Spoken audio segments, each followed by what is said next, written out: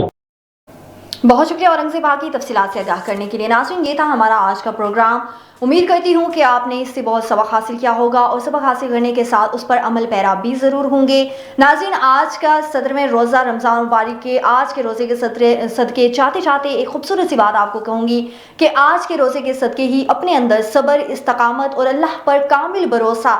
رکھ لیں۔ اس جذبے کے ساتھ ہمیں اپنی زندگی میں بھی حق کی راہ پر چلنا چاہیے اور ہر آزمائش میں اللہ تعالیٰ کی مدد پر یقین رکھنا چاہیے۔ اپنی ہوسٹ علیشہ عباسی کو دیجیے اجازت۔ اللہ حافظ، اللہ نگہبان۔